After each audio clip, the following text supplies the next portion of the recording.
We have the beauty and we have the power of the gospel through the finished work of Jesus Christ on the cross and his resurrection. With those four truths, we can handle any storm, and we can walk through life, and we can give God glory. Thank you.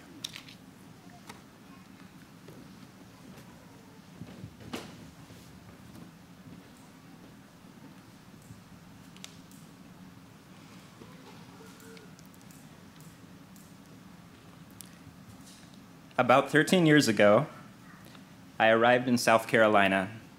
My ears were ringing as my homemade first aid gauze hearing protection had only been semi-effective.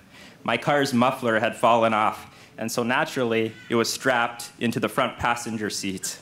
Sheldon, I'm not exactly sure what you thought of me that day, but you seemed pretty unfazed by it all, and you did a great job of making me feel at home, welcoming me into a new community and home.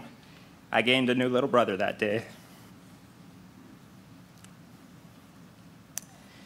A few months later, your parents, vesting more trust in me than I probably deserved, allowed you and Serena to join me on an unforgettable road trip to Pennsylvania. By that time, the muffler in the old car had been replaced and things were looking up, or so we thought. Some 12 hours later, we arrived at our destination, and we were waiting on one side of a restaurant parking lot while your aunt and uncle were waiting on the other.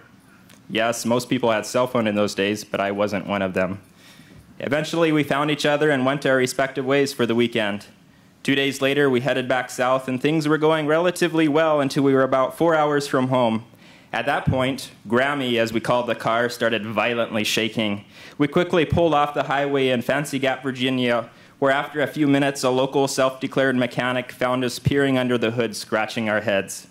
Unfortunately, there was no quick fix to getting the car back on the road, but after some unforgettable wheeling and dealing, we agreed to do a trade with the mechanic, he buying my car and then selling us an only somewhat questionable second-hand vehicle that we used to complete the journey home.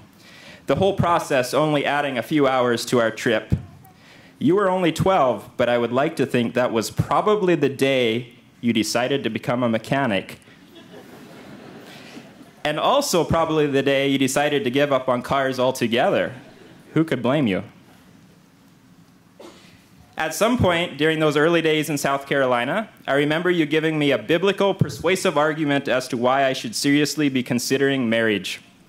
Great advice. And I'm sure in recent years, those words may have come back to haunt you, as I'm sure others returned the favor. Maybe about 6 years ago, at one point, under the guise of having a men's Bible study, we got Sheldon to admit to us a few of the criteria he was looking for in a woman.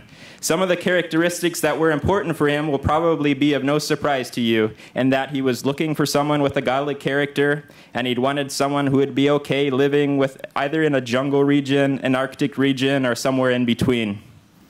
However, he also had a strong preference that she'd have hair and not be running for political office. Our last road trip took place 4 or 5 years ago. You had been home for Christmas and needed a ride back to your school in Texas. I think you were going back early to get in more flight time. If my memory serves me correctly, the weather had not been great that semester, and you had struggled to get in enough flight hours. Incidentally, I'm sure Sheldon would be proud of the fact that his funeral is taking place on a rainy day, as to not rob too many pilots of blue sky opportunities. On that trip, Davis, Derek, myself, and you decided to make a road trip out of it, which we did with a slight detour through New Orleans. Highlights for me on that trip included meeting old Grandpa Elliot of Playing for Change fame. Actually, I'm not sure how many other participants were actually that excited about it, but they humored me anyway to look up this famous YouTube street musician. All too soon, the trip came to an end, and really it's the last memory I have of spending an extended amount of time with you. Soon after, our lives and our callings had us spending most of our time on different continents.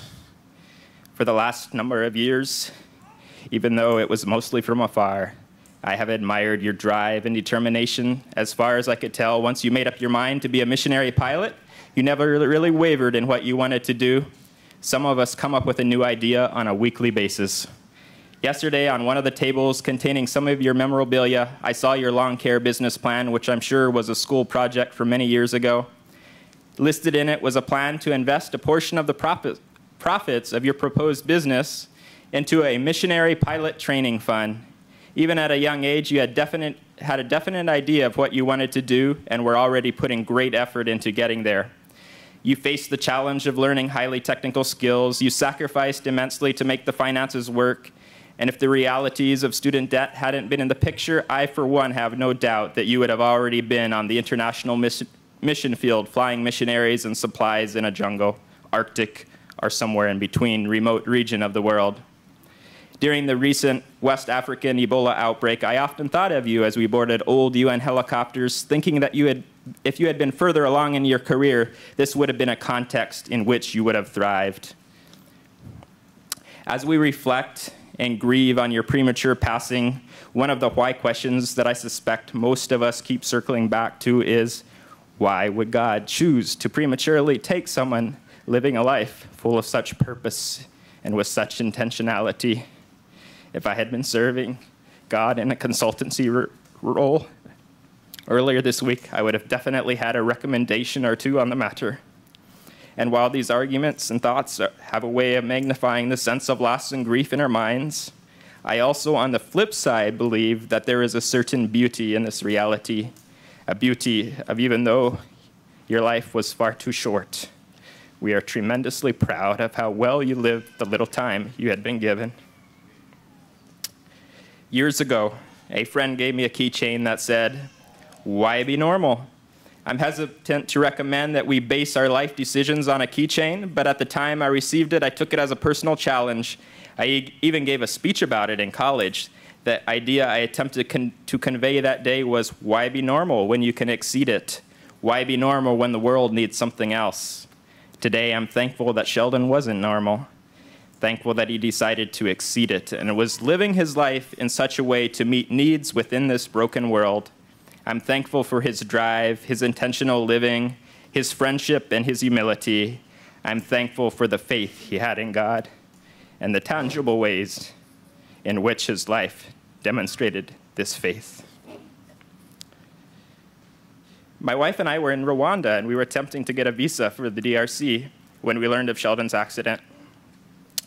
The last few days have consisted of a lot of trips to coffee shops as we attempted to get updates on the situation, and then later more trips as I attempted to get tickets to come here and a ticket for Kristen to return home to Sierra Leone a few days earlier than originally planned. On those coffee shop trips, I began to read more and more Facebook tributes. I was struck by some of the themes I kept reading over and over again. I want to thank the Laterno community, especially for all of those kind words you were posting. I kept reading posts about Sheldon's strong faith, his kindness, how he was such a great friend, and also a man highly skilled in his work. These tributes warmed my heart. And even though it had been a few years since Sheldon and I have really spent much time together, it was wonderful to be hearing these things from people who had recently been near him. My challenge for all of us in the days ahead: why be normal? I don't think Sheldon would want it. God, in his beauty and sovereignty, allows each of us, should we choose to engage it, daily opportunities to help bring shalom to places of pain in this broken world. This is true, whether we live to be 100, or even if God chooses to call us home at 25. A few hours ago, I was looking at more items on Sheldon's memorabilia table, and I happened to come across his high school graduation speech. I would like to leave you the closing words of that speech.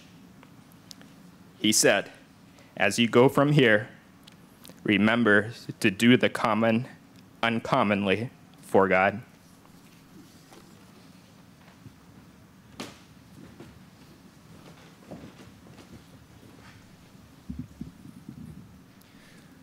I had the privilege of being a classmate of Sheldon at Laterno.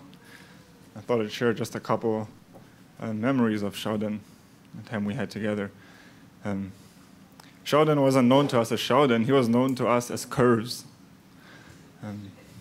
He got that name within a year of being at school, we took many tests through our aviation degrees, and whenever the test was hard, we always hoped and prayed that we would get a good curve to put us in that A or B range.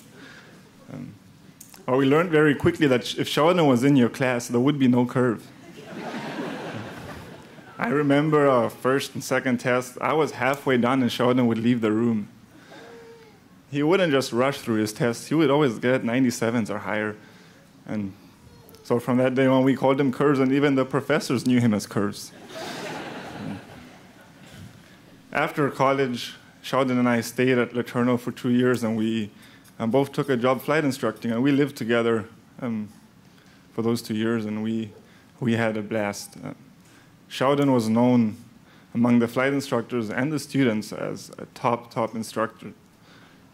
He hadn't been instructing for more than a semester when students started requesting Sheldon as their instructor. Whenever I had a student that I struggled with, I couldn't figure out what the student was doing wrong, why things weren't happening, I would send them up with Sheldon, and Sheldon would come back with a page or two of notes and help me get the student on the right path. In addition to flying, Sheldon and I enjoyed cooking at home.